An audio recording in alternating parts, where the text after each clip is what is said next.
Hello guys, welcome back to my channel. আমি কৌশিক। বন্ধুরা, আজকের এই ভিডিওতে আমি সোসিওলজি কিংবা সমাজবিজ্ঞানের একটি খুবই গুরুত্বপূর্ণ বিষয় নিয়ে আলোচনা করব। দ্যাট ইজ অনার কিলিং বা সম্মানের জন্য হত্যা। এই ভিডিওতে প্রথমেই আমি আলোচনা করব what is honour killing. Honour killing কি? 2 নম্বরে হোয়াই ডাজ ইট হ্যাপেন। এটা আমাদের সমাজে কেন হয়? এই অনার কিলিং আমাদের সমাজে কেন হয়? এটার কারণ জানবো। 3 নম্বরে আলোচনা করব legal status of honour killing in India.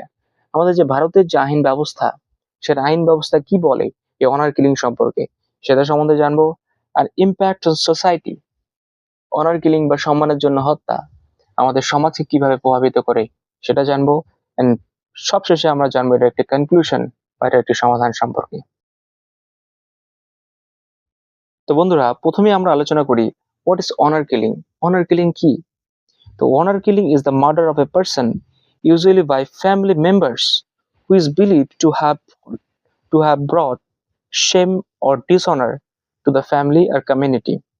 Honour killing হলো এমন একটি হত্যাকাণ্ড যেখানে কোনো একজন ব্যক্তিকে কি করা হয়, মেরে ফেলা হয়, usually by the family member, সাধারণত তাদের যে পরিবারের সদস্যদের দ্বারাই, who is believed that who is believed to have brought shame or dishonor to the family and community. সেই পরিবারের সদস্যরা বিশ্বাস করেন যে যাকে তারা মেরে ফেললেন সেই ব্যক্তিটি তাদের পরিবার এবং তাদের সম্প্রদায়ের জন্য লজ্জা এবং অসম্মান ডেকে এনেছে। এই কারণে তাকে কি করা হলো, মেরে ফেলা হলো। বন্ধুরা, প্রকৃতপক্ষে অনার কিলিং হলো এমন একটি বিষয় যেখানে নিজের পরিবার বা নিজের কমিউনিটির সম্মান রক্ষার জন্য নিজের পরিবারের সদস্যকেই নিজেরাই কি করেন, মেরে ফেলেন। এটাই কিন্তু অ্যাকচুয়ালি অনার কিলিং বা সম্মানের জন্য হত্যা। বন্ধুরা, এরপর আলোচনা করি why does it happen. Honour killing কেন হয় অথবা অনার কিলিং এর কারণ সম্পর্কে। প্রথমেই ইন্টারকাস্ট ম্যারেজেস। ইন্টারকাস্ট ম্যারেজ কিন্তু অনার কিলিং এর একটি অন্যতম কারণ। যখন এক কাস্টের ছেলে বা মেয়ে অন্য কোনো কাস্টে কি হয়, বিবাহ করে বা বিয়ে করে, তখন কিন্তু কি হয়, অনার কিলিং এর সমস্যা কিন্তু দেখা দেয়। 2 নম্বর ইন্টার রিলিজিয়াস রিলেশনশিপ। যখন এক ধর্মের ছেলে বা মেয়ে অন্য কোনো ধর্মের সাথে কি করে, সম্পর্ক তৈরি করে, তখন কিন্তু কি হয়, এই অনার কিলিং হয়। অর্থাৎ ইন্টার রিলিজিয়াস রিলেশনশিপ কিন্তু অনার কিলিং এর একটি অন্যতম কারণ। লাভ ম্যারেজেস। যখন কোনো ছেলে বা মেয়ে পরিবারের কথা অমান্য করে অ্যারেঞ্জ ম্যারেজের বদলে লাভ ম্যারেজ করে, তখন কিন্তু অনার কিলিং এর সমস্যা দেখা দেয়। অর্থাৎ লাভ ম্যারেজ অনার কিলিং এর একটি অন্যতম কারণ। 4 নম্বরে ফ্যামিলি অনার মাইন্ডসেট। কিছু কিছু ফ্যামিলি রয়েছে যাদের চিরাচরিত ভাবে, অর্থাৎ ঐতিহ্যগত ভাবে তাদের একটি সমাজে সম্মান রয়েছে। এই ধরনের ফ্যামিলির সদস্য যখন কোনো বিভিন্ন অসম্মানিত কাজ করে, তখন কিন্তু সে অনার কিলিং এর সমস্যা দেখা দেয়। 5 নম্বরে পেট্রিয়ার্কি পেট্রিয়ার্কিয়াল কন্ট্রোল। অর্থাৎ পুরুষ শাসিত সমাজ ব্যবস্থায় যে এখানে মহিলাদের কি করা হয়, মেয়েদের কি করা হয়, সুযোগ খুব কম দেওয়া হয়। তাদের কি করা হয়, তাদের অধিকার থেকে বঞ্চিত করা হয়। এর ফলে তাদের কিন্তু অধিকার থেকে বঞ্চিত করে তাদের কি করা হয়, অনার কিলিং করা হয়। 6 নম্বরে কমিউনিটি প্রেশার। সমাজের চাপ কিন্তু ওই অনার কিলিং এর একটি অন্যতম কারণ। যখন কোনো ফ্যামিলির সদস্য কোনো অসম্মানিত কাজ করে, তখন সেই সমাজের চাপে, সমাজ কি বলবে, লোকে কি বলবে, এই কথা ভেবে কিন্তু কি করা হয়, সেই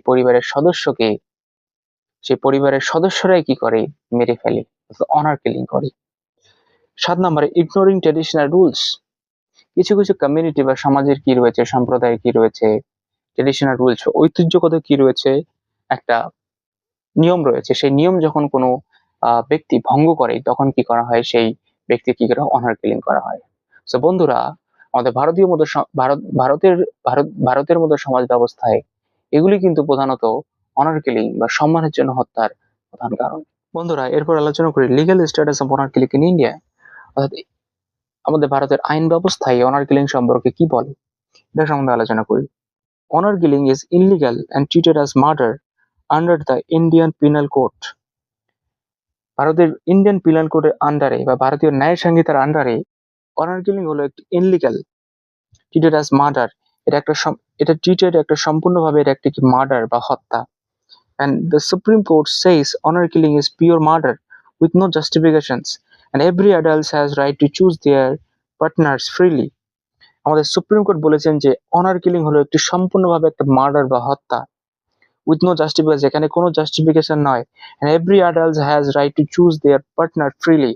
প্রত্যেকটি যুবক প্রত্যেকটি যুবক নয়, প্রাপ্তবয়স্কের অধিকার রয়েছে তাদের লাইফ পার্টনারকে, তাদের জীবন সঙ্গীটিকে কি করার, বেছে নেওয়ার, ফ্রিলি।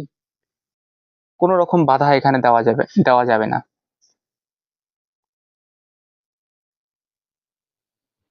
বন্ধুরা, এরপরে আলোচনা করি ইম্প্যাক্ট অন সোসাইটি। কিলিং কিভাবে আমাদের সমাজকে প্রভাবিত করে সেটা সম্বন্ধে আলোচনা করি। প্রথমে violation of human rights. Honour killing কি করে, যে ভায়োলেশন বা হিউম্যান রাইটস, মানুষের যে অধিকার সেটাকে কি করে ভায়োলেশন করে, সেটাকে ডিস্টার্ব করে।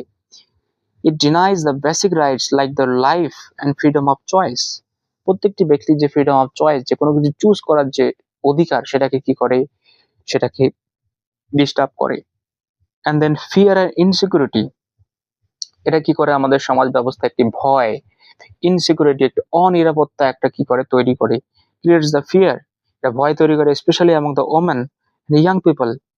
স্পেশালি প্রধানত কি হয়, যারা ওমেন, যারা মহিলা রয়েছে তাদের উপর, এবং যারা ইয়াং পিপল রয়েছে, যারা যুবক ছেলে এবং মেয়েরা রয়েছে তাদের উপর কি করে, একটা ভয় এবং ইনসিকিউরিটি অর্থাৎ অনিরাপত্তা কি হয়, তৈরি হয়।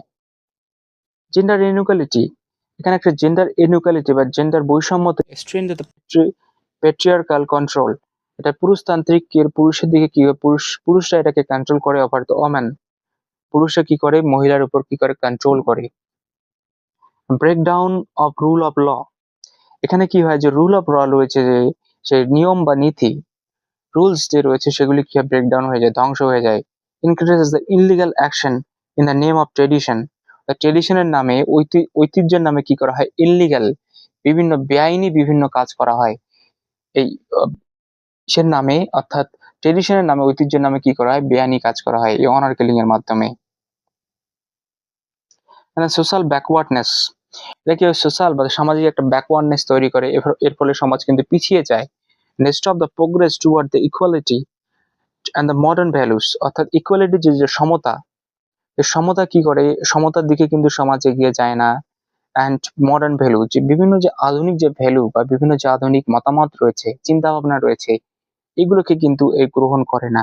এর ফলে কিন্তু আমাদের যে সমাজ ব্যবস্থা, এটা কি ব্যাকওয়ার্ড, অর্থাৎ পিছের দিকে চলে যায়, অর্থাৎ পিছনে চলে যায়, এটা কিন্তু উন্নত হয় না। And mental trauma causes the long-term psychological impact on families and communities, এটা কি করে, সমাজের মধ্যে একটা সাইকোলজিক্যাল, ফ্যামিলির মধ্যে, যেই ফ্যামিলিতে অনার কিলিং হয় সেই ফ্যামিলির মধ্যে একটা সাইকোলজিক্যাল বা একটা মনোবিজ্ঞানিক একটা ইম্প্যাক্ট বা প্রভাব ফেলে, এবং সেই যে কমিউনিটিতে এই সমস্যা হয়েছে সেখানে কি হয়, একটি মেন্টাল ট্রমা অর্থাৎ সাইকোলজিক্যাল মনোবিজ্ঞানিক একটা কি হয়, প্রভাব পড়ে। Overall honour killing harms both individual freedoms and social development. Overall যদি আমরা বলি যে অনার কিলিং কি করে, ক্ষতি করে বোথ ইন্ডিভিজুয়ালস ফ্রিডম, এবং প্রত্যেকের যে ফ্রিডম রয়েছে, স্বাধীনতা, সেটাকে কি করে, নষ্ট করে। অ্যান্ড সোশ্যাল ডেভেলপমেন্ট, অর্থাৎ সামাজিক যে ডেভেলপমেন্ট, সামাজিক যে উন্নতি, সেটাকেও নষ্ট করে। বন্ধুরা, এরপরে আলোচনা করি কনক্লুশন সম্পর্কে। Honour killing is a serious crime and social evils that violates the human rights and individuals freedom. It must be stopped through the strict law, awareness and social change in India. Honour killing হলো একটি serious crime, এটা সম্পূর্ণভাবে crime বা অপরাধ। Social evils, সমাজের একটা খুব খারাপ দিক। That violates the human right, যেটা কি করে, মানুষের যে হিউম্যান রাইটস, মানুষের যে অধিকার, সেটাকে নষ্ট করে। ইন্ডিভিজুয়াল ফ্রিডম, প্রত্যেকের যে স্বাধীনতা, সেটাকে কি করে, নষ্ট করে। And it must be stop through the strict, এটা অবশ্যই এটাকে কি করা, স্টপ করা উচিত স্ট্রিক্ট ল বা কঠোর নিয়মের দ্বারা, অ্যান্ড অ্যাওয়ারনেস, সচেতনতার দ্বারা, এবং সোশ্যাল চেঞ্জ, সমাজের মধ্যে কিছু চেঞ্জ করা দরকার, যাতে করে এই অনার কিলিং যাতে ভবিষ্যতে আমাদের দেশ, ভারতবর্ষের মধ্যে দেশে যাতে আর না হয়, এর জন্য কি করতে হবে, বিভিন্ন পদক্ষেপ নিতে হবে। তো বন্ধুরা, আজকের এই ভিডিও তোমাদের কেমন লাগলো? যদি ভিডিওটা ভালো লাগে, লাইক করো, শেয়ার করো, এবং কমেন্টে জানাও ভিডিওটি কেমন হয়েছে, এবং এইরকম ইনফরমেটিভ এবং কনসেপ্ট বেসড ভিডিও দেখার জন্য আমার চ্যানেলকে সাবস্ক্রাইব করো। Thank you so much.